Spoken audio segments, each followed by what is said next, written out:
Today I have Chevy and Ford's off-road trucks. Meet the Trail Boss and the Tremor. I borrowed these trucks from Jerry Seiner Chevrolet and Larry H. Miller Super Ford in Salt Lake City. Be sure to check out their inventory. Let's go ahead and check out the window stickers so you guys can see some of the pricing, and then I'm going to take you guys around the trucks. Here are all the specs at the very top. Be sure to pause it. And then this is going to be a short listing of the standard equipment. Now, base price on this LT Trail Boss is $58,000 even. Now, there's a lot of options on this one. So you do get the 2.7 liter 4-cylinder turbocharged engine standard, which really makes it a price leader. And then has a convenience package, off-road high clearance steps, safety package. This one also has a leather interior and a few other things on this side. Destination comes in at $19.95 with a total price of $68,480. And here are the Philly County numbers on the window sticker. Here's the description for the Tremor and the colors. Short listing of the standard equipment. And then here are all the options. So nowhere near as much options, which is why the base price is a lot higher. So $64,150 is the base price. Adding destination and total price is $67,945. And then here are the Philly County numbers here. When you consider the base price, the Chevy is $6,150 cheaper compared to the Ford Tremor. Now, if you weren't paying attention to that window sticker, the reason why is because a lot of things do come as an option, but even when you add everything to this truck, it still will come in cheaper than the Ford. Now, on the front end, those front parking sensors and the rear ones are going to be an option. You guys can see the red recovery hooks, and there is a camera for your 360. It also has a sprayer. That is an option too. It does come standard with the LED headlights, turn signals, and fog lights. Love the blackout on the front grille, and they give you a black bumper, which gives it that more off-road look, right? And if you look at the hood, they give you this nice trim piece here, finished in black. It's not functional for breathing or anything like that, but all in all, I think that the design for the Trail Boss is amazing. The Ford Tremor does have a lot of standard equipment. For example, those parking sensors and that camera are standard. And you have a reflective style LED headlight. And I like the blackout that they give you, and that burnt orange color is really nice. Fog lights are down below. They are LED reflective style. And notice how you have better ground clearance because they do remove the valance too. Now, you guys can see the recovery loops there. Active grille shutters are actually closed. I actually drove the truck over here, so they're pretty much working there. Now, I do like the hood on the Ford. This is something you've seen on the Raptors, and I believe these are functional too, by the way. Should be like heat extractors. Now let's check out the skid plates. On the Ford, you guys can see you have an aluminum one, and it covers a good bit, and it goes pretty far back right there. And then the Chevy has a more basic skid plate, but it does have a aluminum one protecting that diff there. Up next is the front suspension. Starting with the Ford, double wishbone, which is going to be the same for the Chevy. But check out the lower control arm. It's pretty beefy, and I like how they connected that shock absorber to that lower control arm as well. Now, these are going to be Tremor tuned shocks, coilover setup. That upper control arm is going to be finished in steel, but notice how they do finish that steer knuckle in aluminum. Okay, looks to be a sensor also right there. Hopefully you guys can see it. And then they do give you a fabric material for the wheel well, which is good for washing out mud. Same thing goes on the Chevy side. Now, on the lower control arm with the Chevy, notice how they do give you some reinforcement right there. I like that. I did not see that on the Ford. Now, they do give you Rancho shocks on this side. The upper control arm is like a forged aluminum, and then you guys can see your steer knuckle on this one is going to be aluminum, and obviously they use this for weight savings. But yeah, this one definitely does have that reinforcement down below, which I like to see. and wax coating on the frame, whereas Ford gives you the E-coating. Here are the tires for the Chevy. It looks like they went with the Territory MTs and got away from the dirt tracks, which is a good thing because they were a little bit louder. Now, these are the 18-inch wheel and tire setup. You can get a 20, however, on the Trail Boss. And here is the tire size, LT 275 65 18. So this is basically a 32-inch tire. And here are the capacities right here, 2,535 pounds, 50 PSI. Let's take a look at the Fords. Ford is using the General Grabber ATs. Pretty aggressive tire, just like you saw on the Chevy. However, this is a 275 70 18, so this is a 33-inch tire. As far as the capacities go, they're right here. They are 2,756 pounds at 44 PSI. This is not an LT tire. Now check out the brakes too. You guys see that? Let's take a quick look at the Chevys. Both trucks do have 4-piston front brakes. However, I do like the fixed caliper on the GM trucks. They just look better, and if you want to paint them black, you know, for a little bit more protection, they just look a lot better personally. Now, as far as this side of the truck goes, here's some of the trimming on the Ford. As we discussed on the Chevy, your cameras are an option. However, they do come standard on the Fords. They both have these accent lights on the mirrors, also blind spot monitoring on both sides, and painted door handles on both sides. They give you a black accent though on the Chevy. Smart key system for the front doors. Now these high clearance steps did come standard, whereas they were an option for the Chevy. As far as the bed sizes go, when you get an off-road truck, they typically limit you to the short bed. And then here's some of the badging on the sides. For the Refresh 4, they did update these tail lights. And then here are the ones for the Chevy. They are using incandescent reverse lights here versus the all LED on the Ford. Now, dual exhaust, that's one thing I like about the Ford Tremor, is they do upgrade this, and this is basically from the Raptor, right? So you have the dual exhaust, and they give you the recovery loops out back, and they do install those onto the hitch too. Class 4 receiving hitch right there. On the Chevy, black bumpers, and they have a pretty nice design out back. Their dual exhaust is a little bit more cleaner, I think, and a little bit more classier, I guess. They do provide the steps here on the rear. And let's take a look under. Now, every off-road truck should have an off-road tire.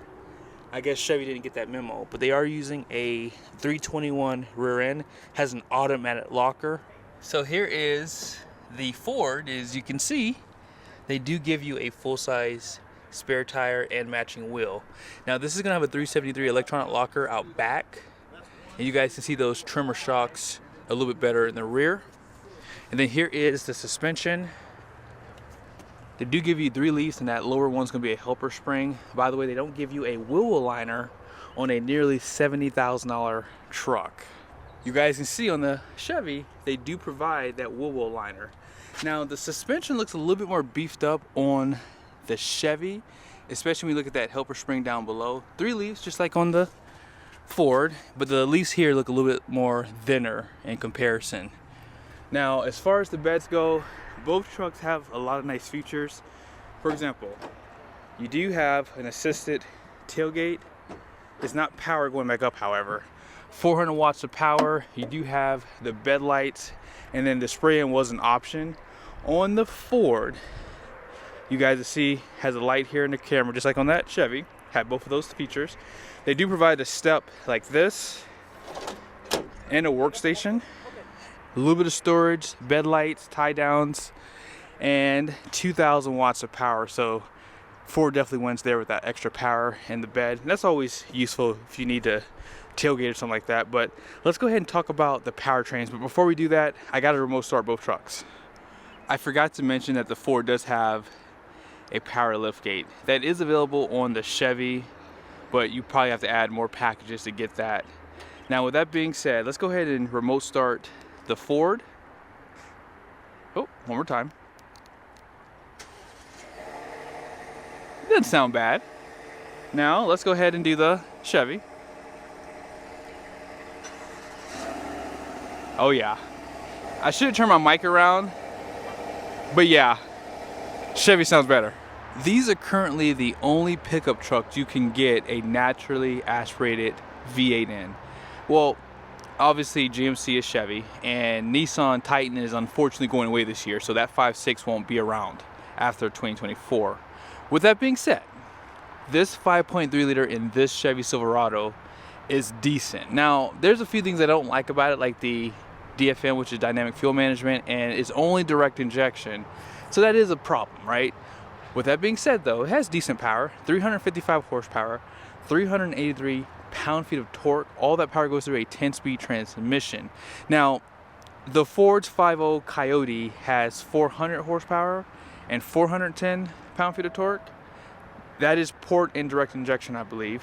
And that 10-speed transmission is the same as this 10-speed transmission, although I think the gearing is a little bit different.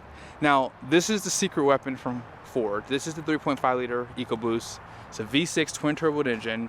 It's going to have 400 horsepower and 510 pound-feet of torque.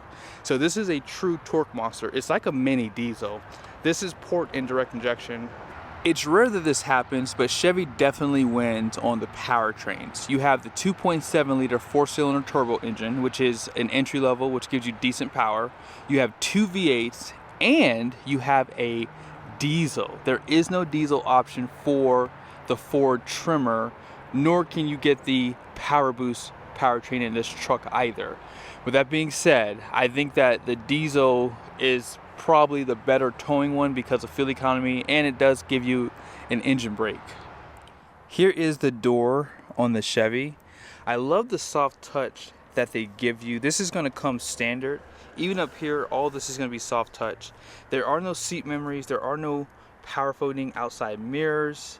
And you guys see auto up and down only for the driver's side, but auto down for everywhere else. 10-way driver's seat, including lumbar, does come standard. However, that Bose sound system was an option. A little bit of storage down there. Let's check out the Ford. Ford does a good job with the Tremor, because something I didn't point out on the Chevy is that interior is no different from a regular LT Silverado. But when you step inside of the Tremor, you see that burnt orange that you saw on the exterior. It also made its way onto the interior. They also give you this graphic for the base model Tremor truck as well. There is a higher equipment group. It's like almost 12 grand, I think it is. So yes, it gives you a lot more upgrades on the interior. 10-way seat, B&O sound system does come standard. Now, no power folding mirrors, no seat memories, just like you saw on the Chevy. It's the same case here. Auto up and down for the fronts, but you have to hold it for the rears, up and down. Love the fact that they give you a grab handle and they give you a black liner for the roof. Chevy 2 gives you a grab handle, however, the roof is that light color. You can see on that B pillar there, that two-tone. But the interior for the Chevy is super nice. They give you a digital gauge cluster here, 12.3, 13.4.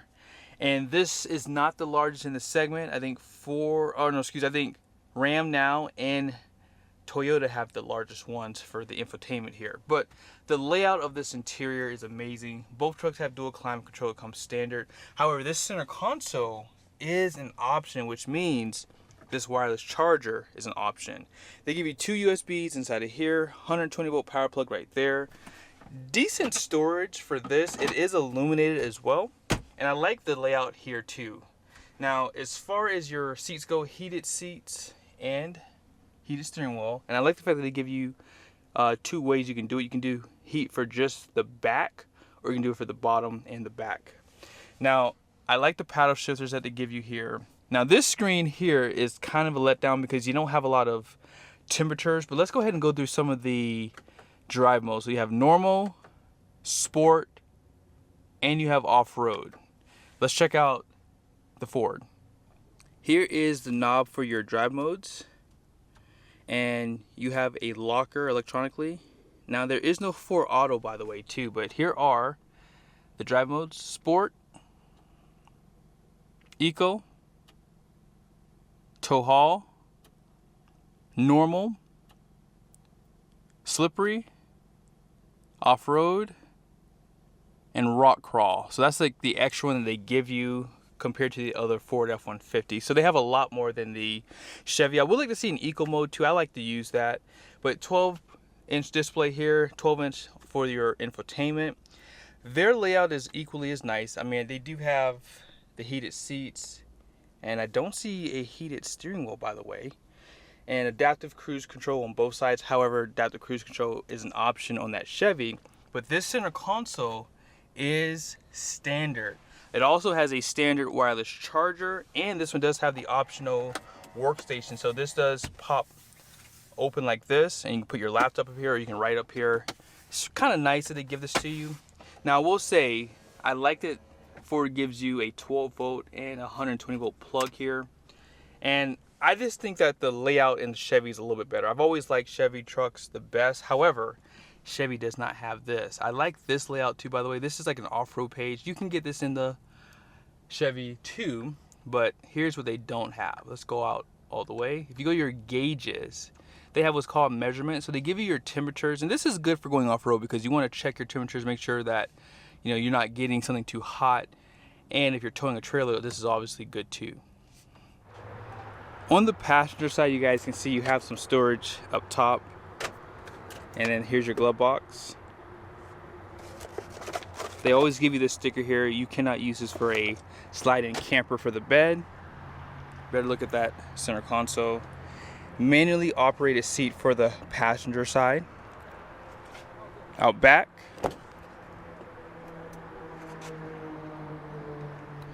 Seat back pockets. And I do like the size of this cab. You guys can see some of your USBs, some of your air vents, and I like the storage that they give you for the Chevy. Here is the center armrest, power sliding rear glass. This truck does not have a sunroof, by the way, but LED lighting for the interior, and you have a little bit of storage down below. Here is the Ford. By the way, you have a lot more hard plastics for the interior. Now you have that one pedal drive. I did not show that to you guys, and you do have your auxiliary switches, which are not available for that Chevy. And here's some of that storage. And then down below, a little bit of storage on the side of the seat there. 10-way seat for the passenger side. Let me just confirm that. Okay, I lied. This is an 8-way seat because you cannot lift the front of the seat here. But out back, seat back pockets, air vents. They do provide a 12 volt here, 2 Type-C USBs, and you have 120 volts. So they give you more power plugs for the Ford. No storage on the seats and no center armrest. Same situation too, LED lights on the roof, by the way, too. And then this is collapsible storage, so you do have a little bit more storage for the Ford. Let's take a look at the numbers on the door. Here is the gross axle rating up front, which is 3,600 pounds. The rear is 3,800 pounds. 7,050 gross fuel weight rating, and you guys can see 18 by 7.5 wide wheel. All in payload is 1,564 pounds. Chevy's front and rear gross axle weight rating is going to be 3,800 pounds. The gross fuel weight rating is going to be 7,100 pounds. 18 by 8.5 wide wheel, so a little bit wider wheel, which means you can get a little bit more meatier tire on the stock wheels. And all in payload is 1,666 pounds. And then you guys see the trailering information, so you have your towing capacity there. They give you a recommendation for the max tongue weight and gross combined weight rating. So I love what they do on the Chevys. And then here is that yellow sticker so you guys can see the tire pressure. Now, either truck you go with, I think they both give you a lot for the money. And hey, if you do plan on going off-road, or if you live on a farm, or if you live up a steep hill to get to your house, that's why you really would buy these trucks. It's not just for going off-road, but it does give you a little bit softer ride because of the softer suspension too, so just keep that in mind. But I hope you guys liked the video. Be sure to check out Jerry Seiner and Larry H. Miller Super Fords inventory. Let them know you saw the video if you do decide to buy. See you guys soon.